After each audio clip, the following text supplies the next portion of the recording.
A enxada bateu, e em vez do som seco da pedra, houve um oco prolongado, como se a terra tivesse guardado um segredo e, naquele instante, decidido soltá-lo.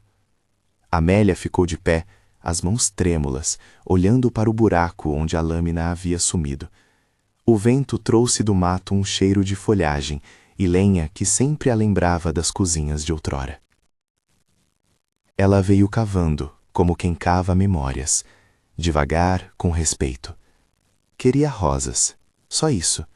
Um canteiro modesto no canto do sítio. Um gesto simples para honrar quem foi e para abrir um caminho novo. Amélia tinha 50 e poucos anos, pele sulcada pelo sol, mãos marcadas por anos de trabalho doméstico e pela lida da roça quando preciso.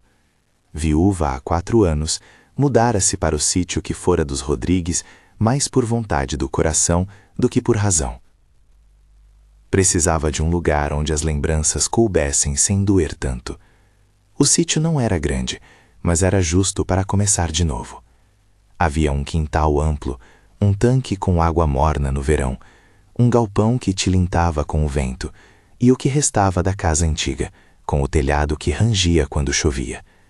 Tudo ali cheirava a abandono e possibilidade, como um livro esperando ser reescrito. Ela vinha todos os dias ao pedaço de terra que escolhera para as rosas, um canto que olhava para a serra, abrigado do vento mais forte, onde o solo era mais macio. Plantar rosas era um ato de memória e também de desafio. O amor pelo marido, Joaquim, cabia no perfume das flores, e o recomeço cabia na certeza de que, para cuidar de uma planta, era preciso levantar-se ao amanhecer e não desistir na primeira geada.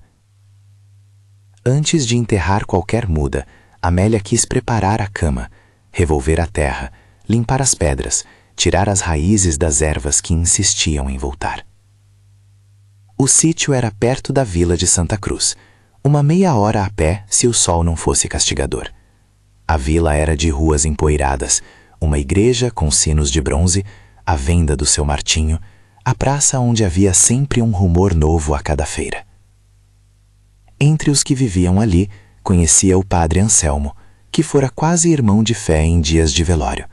Conhecia também Vicente, que morava na fazenda ao lado e vinha socorrer com sermões práticos, consertar a porteira, consertar o trator apenas de riso, trazer um saco de farinha quando o açougue fechava. Vicente era viúvo, de olhar calmo e mãos grandes, ajudava sem alarde e se punha por perto quando se via alguém que precisava de um amigo.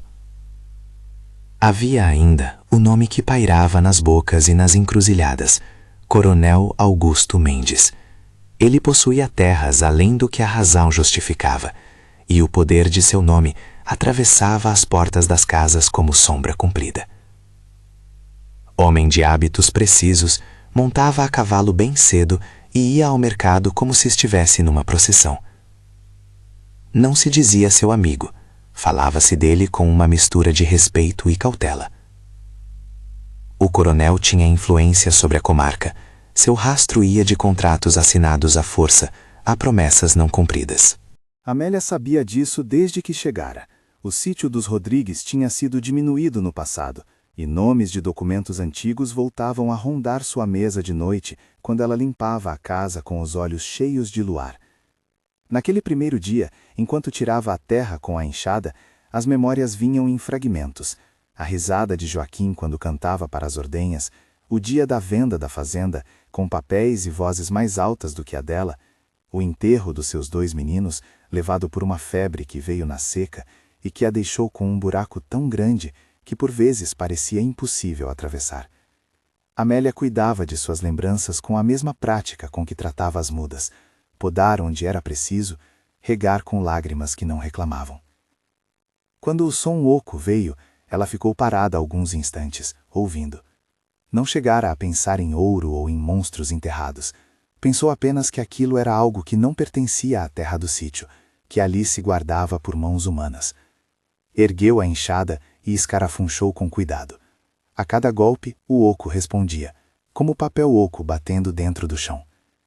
A terra cedeu, a pá fez o trabalho, e o metal mostrou a ponta corroída de uma caixa. Era pequena, de metal escuro, com fechadura enferrujada. O verniz que a cobria, se um dia houvera, havia-se ido com as chuvas e o tempo. Amélia pousou as mãos sobre a tampa e sentiu o frio distinto do ferro. Lembrou-se por um segundo das histórias que o padre contava, sobre viagens e esconderijos. Homens que enterravam cadernos com somas de dívidas, cartas de amor, medalhas que não queriam ver mais. Mas a mão não tremia apenas pela surpresa, tremia pelo que aquilo poderia significar. Ela pensou no dinheiro, porque sempre se pensa em dinheiro quando se é pobre demais para se dar permissão de sonhar, e pensou em justiça. A caixa podia ser a resposta aos seus sonhos de concerto, ou a fagulha de uma tempestade que voltaria a varrer-lhe o telhado. Ela fechou a caixa com os cotovelos e a levou para a cozinha. Deixou a enxada encostada no tronco do pé de sucupira e acendeu o fogo para um café ralo. O relógio da cozinha fazia seu tic-tac antigo, e a panela chiou como se nada importantíssimo tivesse acabado de acontecer no fundo do canteiro. Amélia esperou o café esfriar um pouco antes de abrir o fecho. Abriu com uma chave improvisada, um prego e uma paciência delicada. Havia dentro papéis dobrados, um pequeno envelope selado e, por baixo, moedas antigas num saco de pano. Os papéis eram nomes e números rabiscados, um tipo de contabilidade de fazendas, com carimbos e uma caligrafia que, mesmo amarelada, ainda se mostrava enérgica. Havia também um documento, mais formal, com um selo da comarca, um título de posse, mas não do sítio dos Rodrigues. Era um título que pertencia a um homem chamado Tobias Ferreira, com as tramas do desenho do campo desenhadas à mão. E havia ao lado algo que fez o sangue de Amélia gelar por um instante. Uma carta, escrita com cuidado, fechada com cera. A carta veio à sua mão como uma acusação. As linhas tremidas falavam de ameaças, de homens que visitavam a fazenda à noite, de assinaturas forjadas e de um pedido, quase implorante, para que o documento fosse enterrado onde ninguém o encontrasse. Não por dinheiro, mas porque o autor temia que, se os papéis caíssem em mãos erradas, sua família fosse despojada de tudo. O nome do destinatário era Tobias Ferreira, a data de alguns anos antes, e o que a carta denunciante continha era o nome de uma figura que, naquela região, pesava como chumbo: Augusto Mendes. Ler aquilo ali, na cozinha com o café esfriando, foi como descobrir um rosto conhecido em uma pintura. Você já sabia que existia, mas jamais imaginara ver o traço ali, tão próximo. A palavra que mais repetia naquela carta era forjado, e havia uma linha quase apagada que falava de um homem que não voltou. Um empregado chamado Gaspar, que trabalhara para Tobias e que desaparecera numa noite sem estrelas, depois de ter levantado a voz contra uma ordem do coronel. Havia também, em folha solta, uma lista de inscritos de testemunhas, nomes rabiscados e um mapa com uma marcazinha no sítio dos Rodrigues, um X que fazia a respiração de Amélia ficar presa. Ela não era tola. Sabia que ter em mãos um título que contestava a posse do coronel era tão perigoso quanto precioso.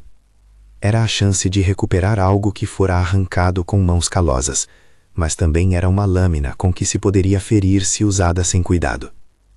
Havia ainda o saquinho com moedas, algumas peças de prata, umas poucas, manchadas pelo tempo. Não daria para comprar uma carroça nova, mas era o suficiente para conserto de telhado, para comprar uma saca de trigo, para garantir que o inverno fosse menos cruel. Amélia segurou a carta entre os dedos e sentiu o peso de uma decisão que não era só sua. Guardar aquilo significaria possibilidades silenciosas, pagar a dívida da casa, consertar o tanque, garantir que um neto, se viesse, tivesse um quarto claro. Levar à luz significaria risco real. O coronel não deixaria barato. Poderia mandar seus capangas. Poderia acionar a freguesia inteira contra ela por atrevimento. O coronel tinha olhos em toda a parte. Ela respirou fundo. O sítio parecia menor, mais vulnerável, e a cozinha ficou quieta como igreja vazia. O pensamento de Joaquim aparecia como sempre aparecia. Ele sorria, meio risonho, meio sábio.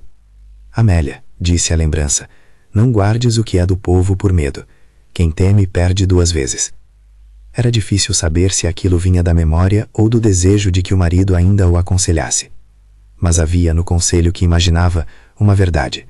Esconder a verdade era um modo de viver de joelhos. Naquela tarde, Vicente apareceu com 2 sacas de ração e um maço de conselhos práticos. Trouxe também um silêncio que se assentava como coberta. Não o silêncio de quem não dizia nada por nada. O silêncio do homem que sabe quando ouvir. Ele ajudou a fechar o buraco na terra, rindo com a simples força das mãos, e reparou a cerca do galpão com pregos que sobravam na oficina. Se a senhora planta, eu trago água nos dias quentes, disse sem grandiloquência, como quem oferece a corda de que uma rede precisa. Havia um conforto em sua presença que não ameaçava o espaço de Amélia. Ele vinha sem cobranças, apenas com cuidado. Ela pensou em lhe contar da caixa, ou pensou em lhe pedir opinião, mas guardou os papéis numa trouxa dentro do colchão, entre o lençol e o cobre. Não era covardia, disse a si mesma, era prudência. E havia, junto à prudência, a velha tentação do segredo. Ao entardecer, sentada à soleira da porta, contando moedas que não eram suas ainda, Amélia imaginou todas as maneiras discretas de aproveitar as moedas e deixar os papéis no chão. Poderia consertar a cozinha sem que ninguém soubesse. Poderia comprar muda de roseira importada de uma outra fazenda, talvez com flores maiores e mais cheias. Poderia plantar e ter um jardim que falasse de silêncio e belezas. Mas toda vez, a carta vinha às suas mãos como algo que batia. Ela não era só dela. Era a história de Tobias, talvez a história de Gaspar. Era a marca de um crime que, se engolido pela terra, continuaria a ferir outras mãos. Os dias se enfileiraram como galinhas atrás de comida. Amélia trabalhava cedo, fazia o café, alimentava os poucos pintos, varria o terreiro e voltava ao canteiro das rosas. A vila notou aos poucos o trabalho. O que uma mulher sozinha possa fazer vira notícia quando a cidade está habituada ao natural. Alguns vinham oferecer sementes, outros trocavam um punhado de adubo por um pedaço de conversa. Padre Anselmo trouxe-lhe uma muda de manjericão e rezou à distância, como quem não quer misturar oração com política. Orações ajudam Amélia, dizia ele com voz macia, mas a justiça precisa de mãos que escrevem. Seu Martinho, na venda, ofereceu-lhe um saco de farinha fiado e uma história antiga sobre um fazendeiro que perdera tudo por confiar demais em palavras. Numa dessas idas à venda para buscar farinha, ouviram-se coisas sobre o coronel. Havia rumores de que ele estava a limpar as cercas ao redor da estância vizinha, como se preparasse algo maior. Dizia-se que visitara a comarca na semana passada e que por trás da sombra do chapéu alto tinha falado sobre restituições e normalizações, com um sorriso que ninguém achara bonito. Um homem do mercado que vendia carne seca cochichou que o coronel estava para comprar terras que tinham gente miúda demais para se defender, o tipo de negócio que se fazia com papel selado e punhos fechados. Naquele sábado, enquanto Amélia costurava uma bainha, Vicente apareceu com um semblante mais tenso do que de costume. Trouxe notícias. O coronel passara pela estrada com mais do que os cavalos. Vinha seguido por um capataz novo, homem alto e de orar duro, um homem que pegava nome e propriedade e fazia ventilador com a palavra direito. Vicente indicou a direção onde o coronel tinha parado, na encruzilhada principal, conversando com o tabelião da vila. Não é só desconfiança minha, disse Vicente, sentando-se na soleira. É que ouvi o coronel mencionar à boca pequena que algumas terras voltariam ao lugar de origem. O tom em que falou fez Amélia sentir o ar mudado de repente. Aquelas palavras não eram reclamação de velho senhor, eram aviso. As noites começaram a ficar mais curtas, com a tensão crescendo como uma febre lenta. Amélia passou a dormir mal, despertando com o som de cascos imaginários e o medo de que seus passos noturnos fossem ouvidos. Os papéis estavam sempre ali, enrolados no tecido, e a existência deles crescia ao lado de seus cuidados diários: regar as mudas, tirar as ervas, encher as vasilhas. E por mais que tentasse manter os dedos ocupados, a carta de Tobias falava com uma voz que não se calava. Se isto vier à tona, vão querer que eu seja lembrado como traidor. Era uma confissão, e ao mesmo tempo, uma armadilha. Vicente observava-a com respeito e não fazia perguntas que a deixassem sem abrigo. Em uma tarde de chuva fraca, quando a água batia no telhado em uma música que era quase consolo, Ele sentou-se consigo e falou sobre coisas simples: o preço do milho, a necessidade de conserto da carroça, a resposta ao pé do pé. Você não está sozinha, disse ele por fim, como quem conclui uma soma de afeição. Amélia permitiu-se um sorriso que era perto da gratidão. A presença de Vicente era mão estendida. Não prometia resolver o que precisava ser resolvido, mas assegurava que não teria de ouvir as pedras baterem sozinha. E a dúvida continuava, pulando como sapo entre os canteiros. Se levasse os papéis para a freguesia, para o delegado da comarca, que garantia teria? O delegado podia ser homem de princípios, mas poderia ser homem com olhos que mediam pecúnia. E havia o que poderia acontecer com ela. O coronel tinha capatazes, não fazia questão de disfarçar o desagrado. Amélia lembrou de um caso de outro sítio, onde um homem que ousou trocar palavras com o coronel perdeu o gado, e pouco depois a esposa chamou as preces do padre como quem pede perdão por uma audácia. Esses eram os fatos que se cantavam em roda. Eram lições, em forma de aviso.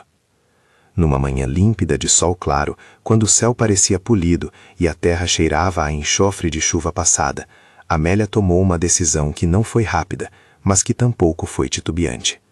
Guardou as moedas num saco pequeno e deu a Vicente para que tratasse de comprar a telha quebrada da cozinha. Em seguida, enrolou os papéis mais importantes no tecido de um lenço e caminhou até a venda do seu Martinho. Precisava falar com alguém de fora do círculo das conversas domésticas. Precisava de testemunhas e de um plano. O que fez com que chamasse a autoridade não foi apenas a moeda, nem a vontade de recuperar o sítio. Foi uma linha na carta de Tobias que falou de um homem que não voltara para casa, Gaspar, e a menção de que quem protestasse desapareceria em silêncio. Isso tornava o assunto não somente de propriedade, mas de segurança pública. O delegado da comarca, ainda que amigo do coronel em alguns jantares de cidade, era uma figura de simbolismo diferente. Representava a lei que, por vezes, funcionava como tábua. Amélia sabia que mandar os papéis ao delegado significava, ao menos, inaugurar um processo de averiguação, lento, imperfeito, talvez frustrante, mas que colocava em luz aquilo que estava escondido. No caminho à venda, a vila respirava com o mercado empoeirado. Havia crianças que corriam com bonecas de pano, mulheres que trocavam panelas por fios de conversa e homens que traziam encomendas dos campos. O delegado vivia na cidade da comarca, mas vinha à vila quando se tratava de pontos quentes. Não havia telefone para pedir logo alguém, havia a palavra a cavalo, mensageiros e ainda o ritual de buscar a autoridade quando algo se tornava, aos olhos de quem sentia, urgente demais. Amélia pensou em tudo isso enquanto andava, nos riscos e na necessidade. Havia um tipo de coragem que não se exibia, era apenas a decisão de puxar o primeiro fio e ver o que o novelo fazia. Ao entrar na venda, achou o padre Anselmo rezando baixinho diante de um rosário antigo, e o seu Martinho a limpar um copo com pano oleoso. Amélia colocou o lenço sobre o balcão com a mão firme e contou muito por alto o que havia encontrado. O padre ergueu os olhos em preocupação e segurou a mão dela com um gesto de bênção e de penitência. Isto precisa de testemunhas e de cuidado, murmurou ele. O seu Martinho ficou calado, mas fez um gesto com a cabeça que, naquele lugar, valia por muito. Temos medo do que é grande, mas também temos medo do que se enterra. Alguém sugeriu buscar o delegado, outro que se convocasse uma reunião na igreja. Vicente, que chegara logo depois com a telha embrulhada, ficou imóvel, como se esperasse o próximo passo. A palavra que Amélia escolheu foi simples: vou ao delegado. Não houve escape, não houve teatralidade. Apenas a decisão com o peso do cotidiano. E quando a vila ouviu, houve sons baixos como se a terra tivesse ouvido também. Passos, um assunto que se espalha, olhares que não sabiam se eram de proteção ou curiosidade. Antes de sair, Amélia deu um pequeno passo ao padre, pediu que não anunciasse demais a razão da sua ação. Havia um problema de segurança, e a prudência ainda era uma amiga fiel. O padre concordou, mas pediu que ela levasse com si pelo menos uma pessoa que pudesse ser testemunha naquele caminho até a cidade, para que a história não se tornasse só palavra de mulher. Vicente inclinou a cabeça e disse: vou com a senhora, se me permite. Amélia aceitou. Não era questão de prova apenas. Era questão de ter alguém que pudesse lembrar nomes se algo se perdesse no caminho. O sol já descia quando eles montaram a cavalgadura emprestada do caseiro da venda. Amélia levou consigo o saco com as moedas no cós da saia e o lenço guardado junto ao peito como quem leva coração e prova, ao mesmo tempo. A estrada para a cidade passava por uma curva, onde se via sempre o homem que vendia água em bilha. Além vinha a ponte e depois o terreiro da comarca. Vicente cavalgava à frente, sem pressa, observando os ramos e as sombras. Não disseram muito. O caminho pedia silêncio, que não era vazio, apenas atento. Enquanto avançavam, Amélia sentiu uma presença quase física na nuca, a sensação de ser observada. Olhou para trás, mas havia só distância e a imagem do sítio, luz dourada no fim da tarde. Não havia cavalarias do coronel, nem sombras suspeitas, mas a sensação permaneceu, como se algo tivesse acordado e que agora começasse a se mover. A carta de Tobias queimava na memória como uma brasa. Levar aquilo ao delegado podia transformar o lugar em campo de batalha, ou podia ser o início de uma costura que recompôs nomes e posses. Na cidade, a comarca respirava um ar diverso, gente com capa, pregões e a presença do senhor delegado, homem de barba bem cortada e olhar que parecia medir cada palavra. Amélia esperou junto ao balcão enquanto Vicente entregava o bilhete que anunciava a chegada de uma mulher com papéis que pediam averiguação. Havia uma formalidade, um pendor para o ritual. O homem do cartório fez um registro em livro, datou o ingresso e tomou nota do que parecia essencial. O delegado não se apressou, porque assim era o ofício.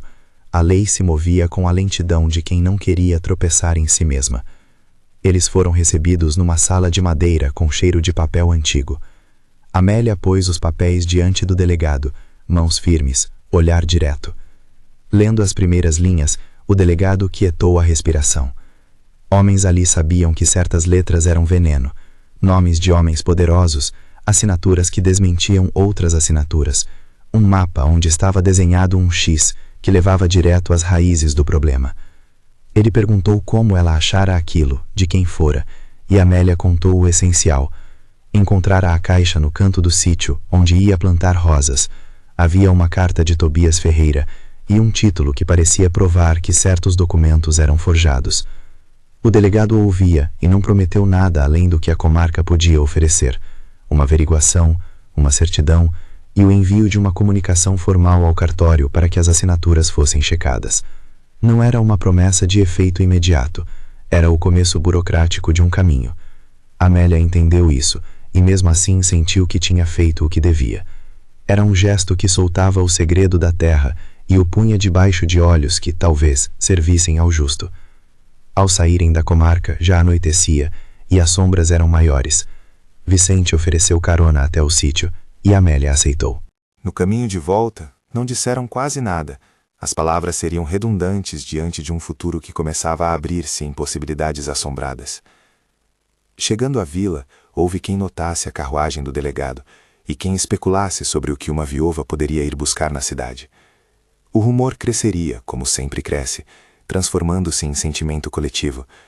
Alguns temiam o coronel, outros achavam que era espírito de mulher que não sossegava. Enquanto atravessavam o quintal, Amélia sentiu o peso dos papéis ainda junto ao peito. O sítio parecia menor, mas também mais vivo de propósito. Ela colocou as moedas numa caixinha e em seguida dobrou o lenço com cuidado, guardando-o novamente entre o colchão e o cobre. Agora a caixa metálica jazia vazia no canto da cozinha, como um casco antigo. O que restava era a espera por respostas que poderiam demorar. Na calada da noite, deitada, Amélia ouviu um som que lhe parecia o de passos graves. Eram os pensamentos circulando como gado inquieto. Vicente dormia com a janela entreaberta e o vento trazia cheiro de terra e alguma promessa indefinida. Ela pensou no que havia feito e se era suficiente. Pensou nos meninos que se foram e em como talvez, um dia, a carta de Tobias fosse lida e devolvesse nomes perdidos à memória pública. Pensou no coronel, no poder que mora na sombra das presunções e no perigo que poderia vir de um homem que não perdoa. Na manhã seguinte, o caseiro da venda trouxe notícias que fizeram a cabeça de Amélia rodar. Um homem do coronel aparecera na estrada, perguntando por uma viúva que plantava rosas. O homem conversara com o tabelião e comentara que o coronel estava curioso. Era um comentário que, embora banal, tinha o gosto da ameaça. Vicente ouviu a notícia e apertou a mão de Amélia com força. Vamos com cautela, disse. Ela assentiu. A prudência era agora um remédio. A decisão que tinha tomado deixou marcas. A vila mudara a maneira de olhar para eles. Alguns ofereciam mais ajuda, talvez movidos por curiosidade. Outros evitavam contato, com medo de se meter no que não lhes pertencia. Padre Anselmo fez uma visita discreta e rendeu uma prece curta, não por censura, mas por proteção. O certo é sempre o certo, Amélia, disse ele, e o justo nem sempre vem em carimbeiro ou com pressa. Às vezes a justiça é lenta, mas há que se começar. E assim os dias se estenderam em uma sucessão de cuidados e esperas. Vicente fez rondas à noite com lanternas baixas, e Amélia abria e fechava as janelas devagar, como quem não quer anunciar que está em casa de braços abertos. O delegado escreveu, pediu certidões e enviou uma carta ao cartório do distrito para que revirassem os papéis antigos. A resposta podia demorar semanas. Enquanto isso, a vida do sítio seguiu. As rosas cresceram em mudas verdes, as galinhas botaram ovos e a lareira foi acesa nas noites em que a chuva veio com fome. Mesmo assim, a sensação de que algo maior começara a mover-se manteve a vila em tensão. O coronel enviou uma mensagem por mensageiro. Perguntava, com cortesia fina, quem havia ido à cidade em seu nome. Foi uma tentativa clara de sondagem. Amélia recebeu a notícia, sentiu o ar apertar, mas não recuou. Sabia que recuar naquele momento seria enterrar outra verdade com medo. Sabia também que havia consequências por levantar uma poeira que vinha de cima. Mas essa era uma responsabilidade que não pesava mais apenas nela. Havia a memória de Tobias, havia o nome de Gaspar, havia um título que pedia ser examinado. Nos dias que se seguiram, com o tema pulsando no centro da vila, as pessoas começaram a trazer pequenas ofertas, um saco de feijão por aqui, um pote de mel por ali. Não era só caridade, era pacto comunitário de quem vê um fio sendo puxado e teme que o novelo revele coisas que possam ferir todos. Vicente ajudava na lida, e a cada gesto simples, o coração de Amélia abria lugar para a amizade, que, sem pressa, se tornava ternura. O amor tardio não vinha como fogo de verão, era como um fogo que se acende aos poucos para secar roupa no inverno. Numa tarde em que o céu parecia uma folha de papel quase branca, um mensageiro chegou com resposta do cartório. As assinaturas seriam verificadas, mas o processo levaria tempo. Ainda assim, havia um pedido para que a caixa com os papéis fosse levada à comarca para que ficassem em custódia oficial até a averiguação. A proposta soava sensata, e também perigosa. Deixar os papéis na comarca significava tirá-los do seu colchão, pô-los em mãos que poderiam ser justas ou vendáveis. Era um risco, de novo. Amélia olhou para o papel nas mãos do mensageiro e sentiu o mesmo oco que ouvira quando a enxada fincou o metal no fundo do canteiro. A noite caiu, e com ela uma calma que parecia partida em expectativa. Amélia sentou-se à soleira e olhou para o canteiro onde queria rosas. Ali, naquele pedaço de terra, havia começado tudo. O gesto simples de plantar flores se transformara em impulso que, sem aviso, tocara em velhas injustiças. Havia um fio que ligava o passado de Tobias ao presente. Havia um nome, Gaspar, que precisava voltar a ter voz. Ela sabia que o próximo passo não seria apenas dela. Envolver a lei era uma entrega pública. Mas naquele momento, ao sentir o vento que vinha da serra, Amélia decidiu que a verdade enterrada não poderia ficar onde estava. Não por bravura de mulher, nem por desejo de glória, mas porque havia pessoas cuja ausência ainda abria feridas, e aquela carta pedia ser testemunhada. Pegou o lenço com as folhas e foi dormir com a respiração menos presa, como quem tivera ao menos tirado o segredo do outro lado do peso, e o colocara onde pudesse ser visto. O resto, as reações, o movimento do coronel, o rumo do processo, era coisa que o tempo e os homens viriam a moldar. Ela, por ora, tinha plantado a primeira semente de uma justiça lenta. Lá fora, a terra ficou um pouco mais inquieta. A caixa vazia, esquecida no canto, parecia agora um silêncio que já não suportava ficar fechado. E a vida do sítio, com suas rotinas e risos contidos, preparava-se para algo maior. Lá fora, a terra ficou um pouco mais inquieta. O silêncio do sítio já não era apenas de abandono. Tinha agora a expectativa de algo que poderia desembocar em mudança. Amélia dormiu com o lenço junto ao peito e, pela primeira vez em semanas, teve um sonho em que Joaquim caminhava sem pressa pelos canteiros, como se viesse checar se ela estava bem. Ao amanhecer, o sol encontrou-a cuidando das mudas com mãos que tremiam menos. Nos dias seguintes, a comarca deu passos burocráticos que pareciam, aos olhos do povo, tão delicados quanto o abrir de uma flor. O delegado mandou cartas pedindo documentos, o cartório prometeu enviar cópias, tudo em linguagem polida que, para quem vivia nas pressas da roça, trazia um gosto de espera. Houve, no entanto, um gesto prático. Um escrivão veio até a vila com uma guia pedindo que os papéis fossem entregues em custódia. Amélia, após uma noite de conversas com Vicente e com o padre Anselmo, concordou em levar tudo até a comarca. Era arriscado, mas mantê-los era também perigo. A ida à comarca virou assunto. A vila dividiu-se em olhares. Havia os que aplaudiam em silêncio a coragem daquela mulher de meia-idade e havia os que a olhavam como se ela tivesse atirado uma pedra no ninho de um gavião. O coronel, por seu lado, manteve-se um vulto elegante e calmo, mas o rumor do seu desagrado já circulava nos balcões. Ele não agiu com pressa. Fazia-se notar em passeios longos a cavalo, em amizades preservadas em salões de fazenda, em pequenas investidas de compra de terras.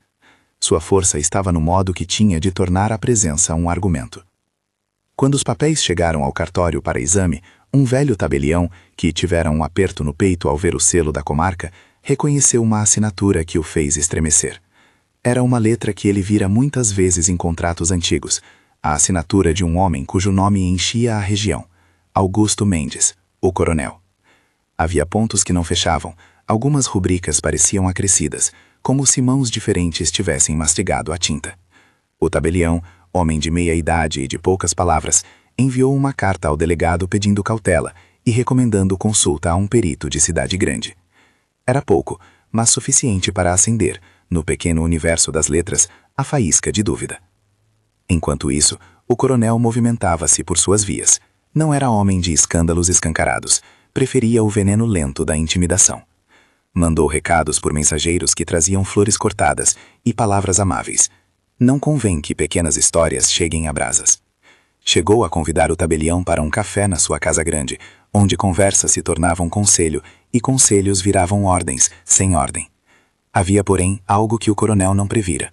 A vila tinha memória, e dentro dela, almas que podiam optar por justiça, em vez de medo. A primeira investida de força veio em forma de rumor. Um capataz novo, alto e de olhar curtido, apareceu nas estradas perguntando por Amélia. Chegou às portas da venda, de pé alto, e as palavras que soltou foram como o vento que afasta as galinhas.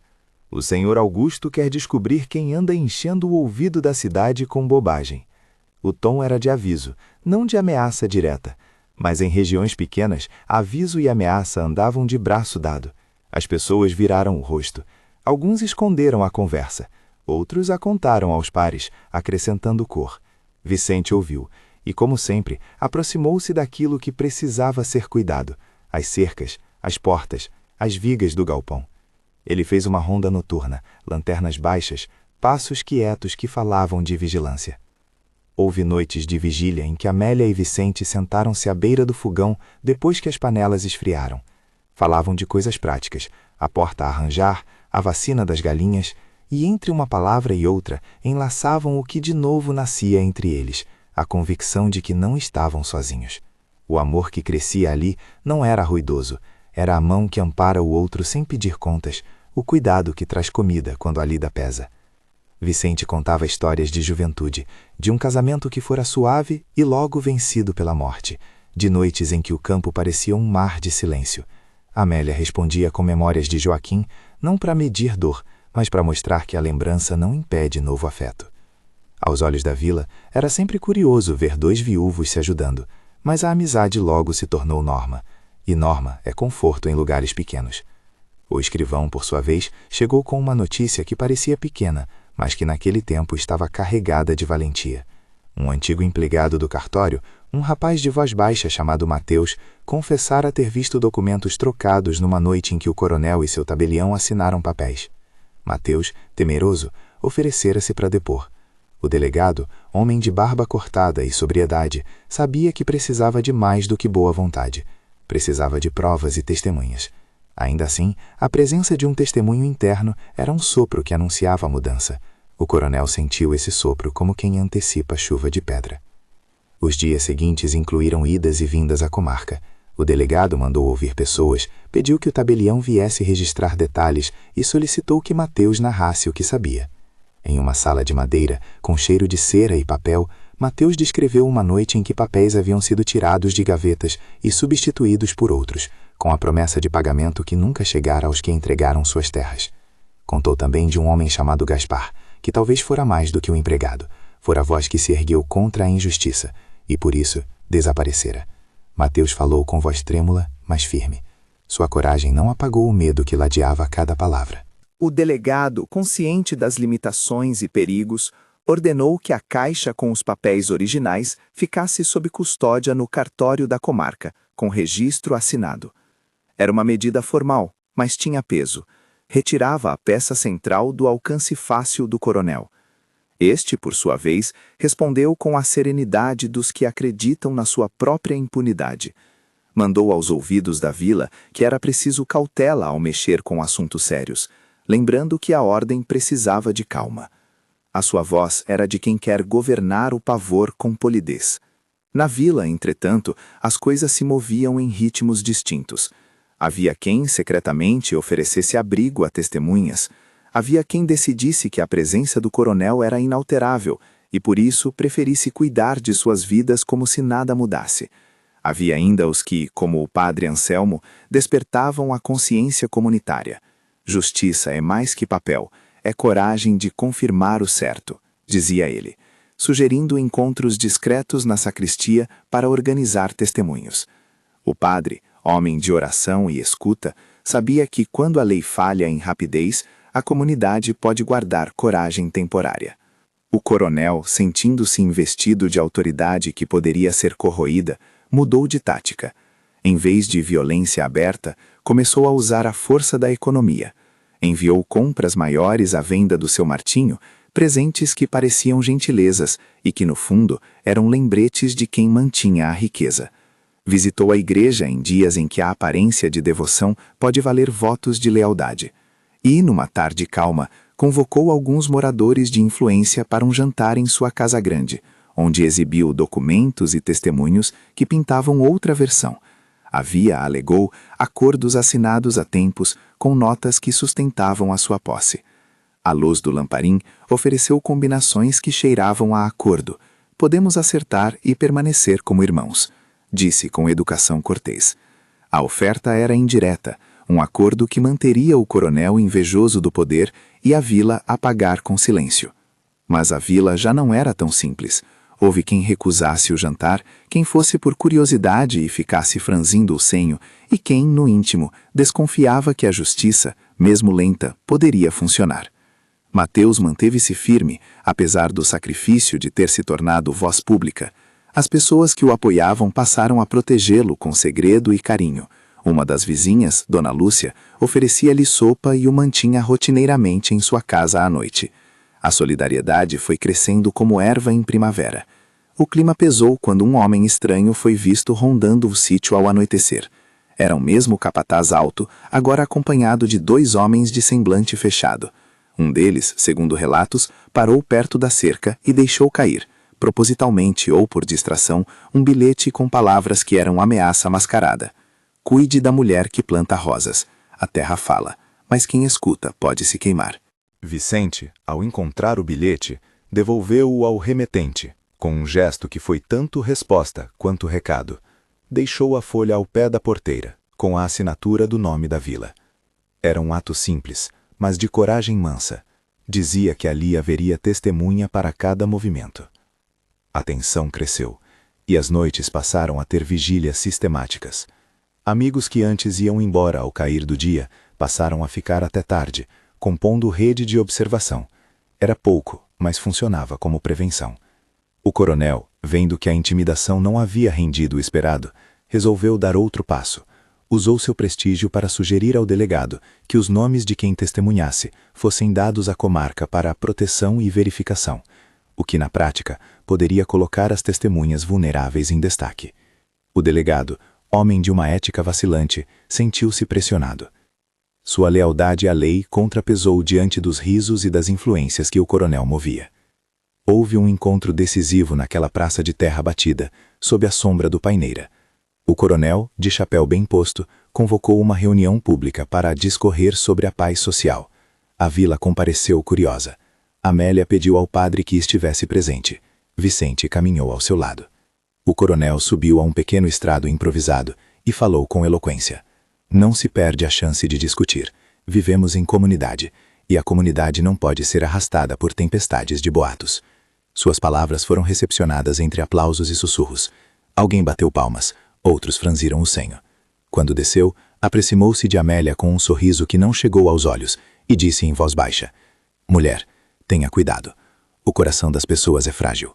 A frase foi ameaça disfarçada, e para Amélia era mais um lembrete de que a vida lá fora trazia perigos que não se resolviam com verdades simples. O momento que mudou a maré do conflito veio de onde ninguém esperava, do passado do próprio coronel. Havia em Santa Cruz um homem de nome Ernesto, antigo capanga que um dia fora ligado ao coronel por favores mudos. Com o tempo, Ernesto fora reduzido pela vida. Ficara sem terra, envelhecera e perdia olhares. Ele sabia mais do que dividira. Em uma tarde em que, por caridade, buscava lenha perto do mato, Mateus e Dona Lúcia o encontraram e, com paciência, geraram confiança. Ernesto, com as rugas do rosto como mapas de caminhos duros, sentou-se e, sem alarde, contou o que sabia. Foi em voz baixa que o grande nó se desfez. Ernesto lembrava-se de uma reunião em que, anos antes, se bateu documento e acordo para que certas terras passassem ao nome de Augusto Mendes. Lembrou-se de um homem que protestara, Gaspar, e que, por ter coragem, desaparecera nas semanas seguintes. Lembrou-se também de rúbricas forjadas e de trocas à noite, e de peças de prata que passavam como pagamento a dedo. O que Ernesto trouxe foi a confirmação do rumor, que havia sim um padrão de pressão e de falsificação.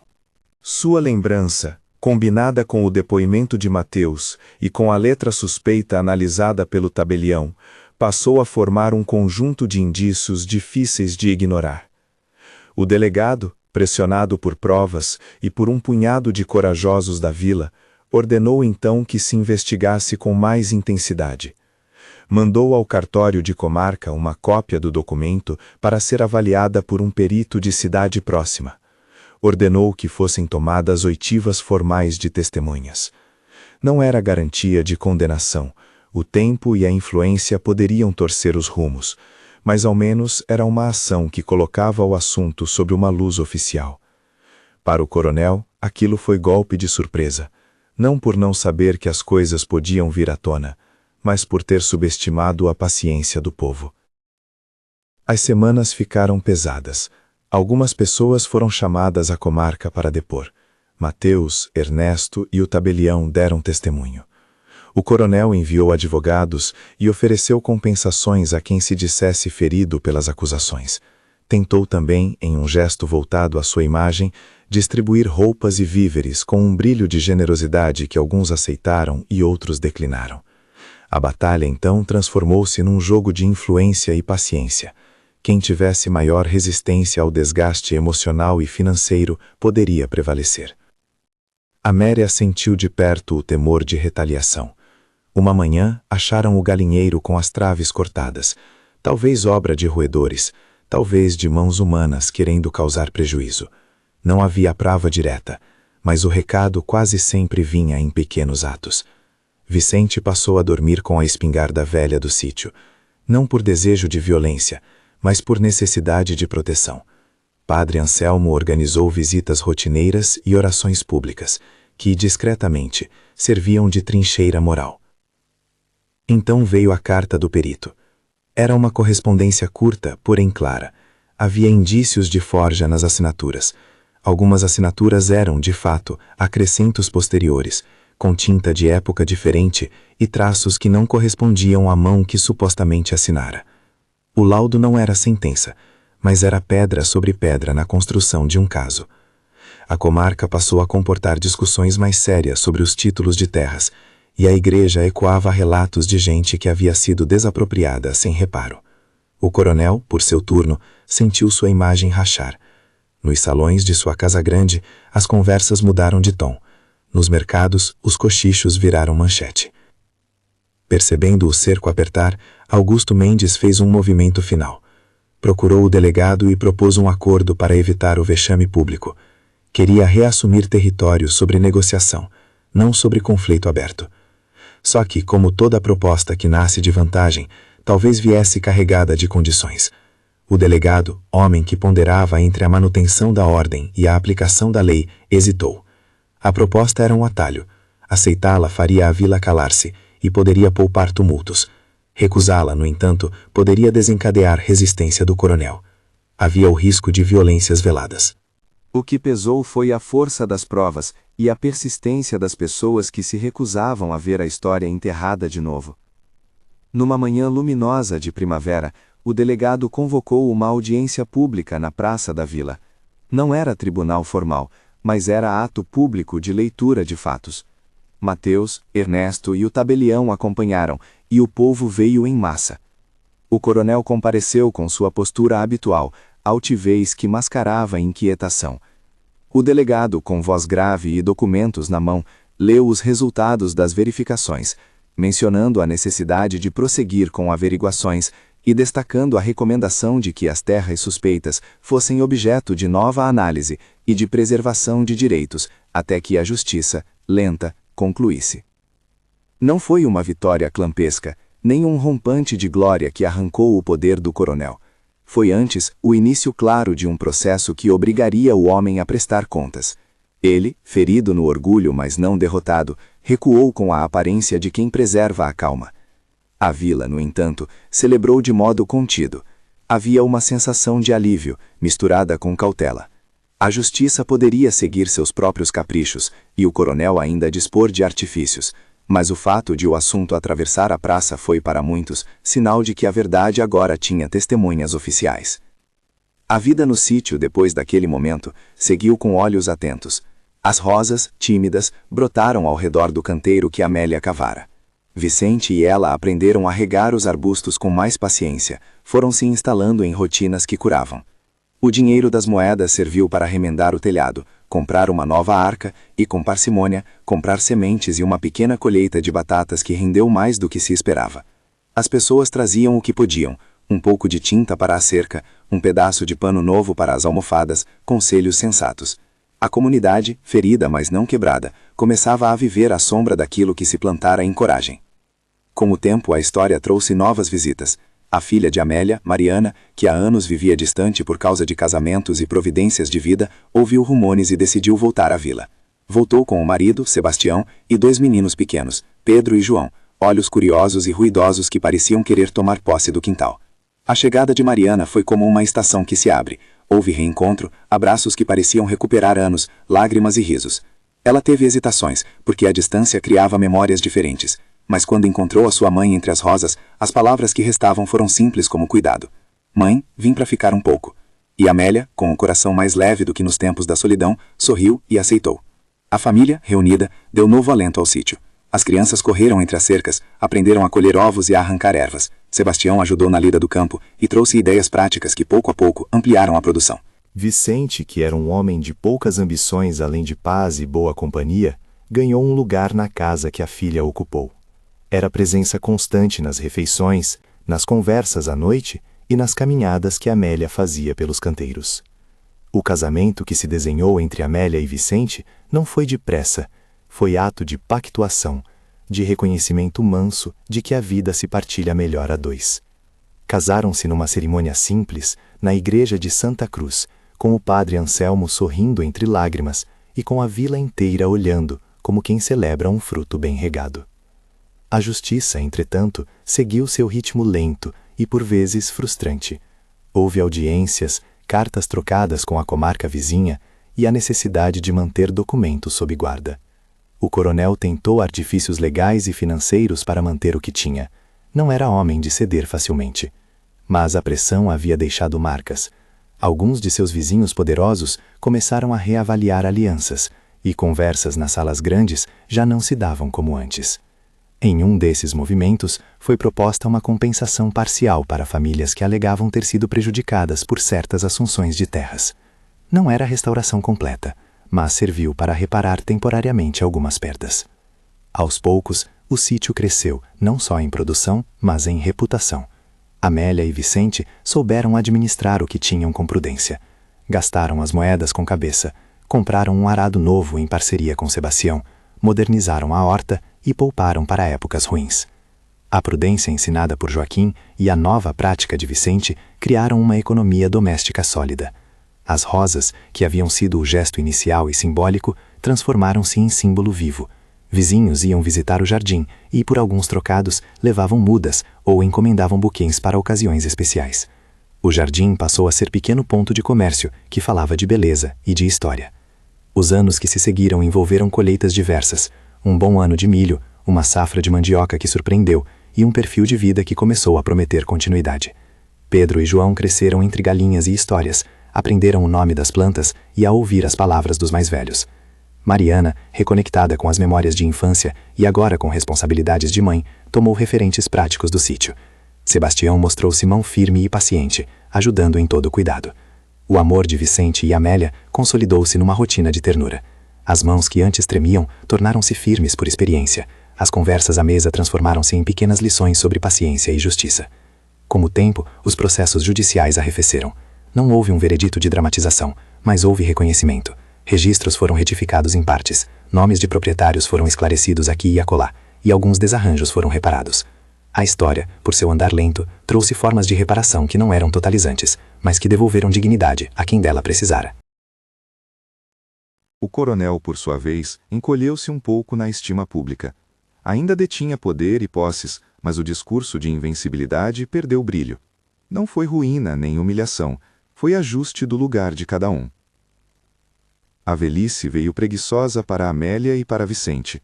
Caminhavam juntos com passos mais curtos, sentavam-se mais tempo no alpendre e riam das histórias que contavam aos netos.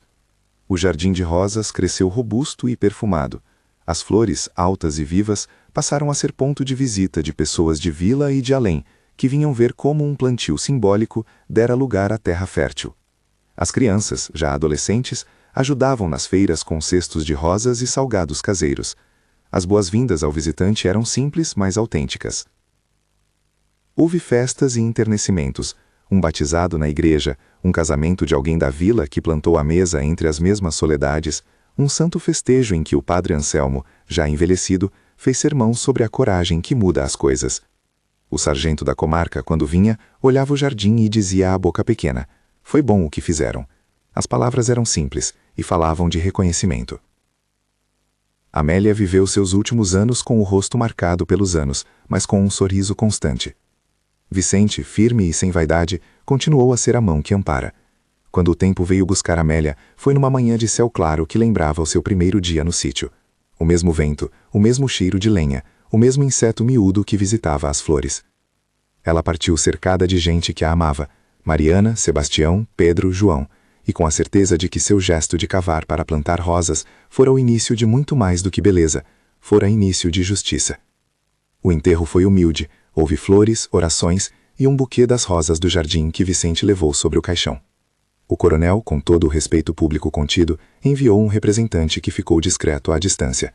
A vila, por sua vez, mostrou sua própria justiça, compareceu em massa e cuidou da cerimônia. Vicente viveu mais alguns anos. Em suas últimas conversas com os netos, gostava de contar como conhecera a Amélia. Foi uma mulher que plantou coragem e rosas. A lembrança foi o alento que o acompanhou até o fim. Quando também partiu, foi como quem se junta de novo à companheira. O sítio sentiu a falta, mas não o vazio sem sentido. Pedro e João, crescidos e com filhos próprios, assumiram os cuidados do lugar com a mesma prudência que aprenderam. Mariana continuou a viver no sítio com Sebastião, passando adiante modos de poupar e de investir comedidamente. Décadas depois, o sítio dos Rodrigues era um lugar de continuidade. As rosas haviam se multiplicado, e o canteiro que um dia fora cavado por mãos trêmulas agora era a alameda.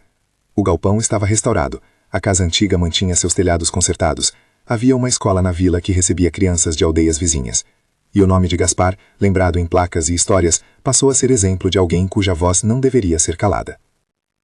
Alguns documentos originais foram colocados em arquivo público, com reprodução em pergaminho simples, e a história das terras foi escrita em tom que falava de conflito e reparação. Com o tempo, a memória sobre o coronel não desapareceu, nem se tornou fábula. Permaneceu como lembrança de época, um homem que influenciou muito e que foi, por fim, obrigado a ceder a marés de verdade que a comunidade trouxe. O processo de reconciliação que se seguiu foi lento e não isento de feridas, mas trouxe principalmente a coragem de que anunciar a verdade, mesmo à conta de risco, gera mudanças. No fim, quando se visita hoje o sítio, encontra-se um portão de madeira pintado de azul, um caminho de pedras que leva ao canteiro de rosas e uma pequena placa que diz, em letras modestas, que ali viveu Amélia Rodrigues, mulher que cavou a terra para plantar flores, e ao encontrar o que estava enterrado, olhou para o medo e escolheu desvelar a verdade. Pessoas param, leem, tocam as pétalas e muitas vezes deixam uma flor ao pé do portão. Crianças aprendem nas escolas locais a história de como coragem e solidariedade deram frutos. Se esta história tocou algo em você, pense no que faria se encontrasse em seu caminho uma verdade que pede ser dita. Compartilhar é uma forma de lembrar que pequenas ações de coragem, plantadas com prudência e cuidado, conseguem transformar lugares e vidas. E assim termina o caminho, com a imagem das rosas ao vento, do sítio que se tornou casa e da comunidade que aprendeu, aos poucos, a não enterrar mais segredos. A justiça que veio foi lenta e imperfeita, como toda justiça feita por gente, mas foi justa o suficiente para que as sementes de memória que Amélia plantou germinassem em vida que continuou, com risos de netos, com mãos que consertam cercas e com flores que perfumam as manhãs de Santa Cruz.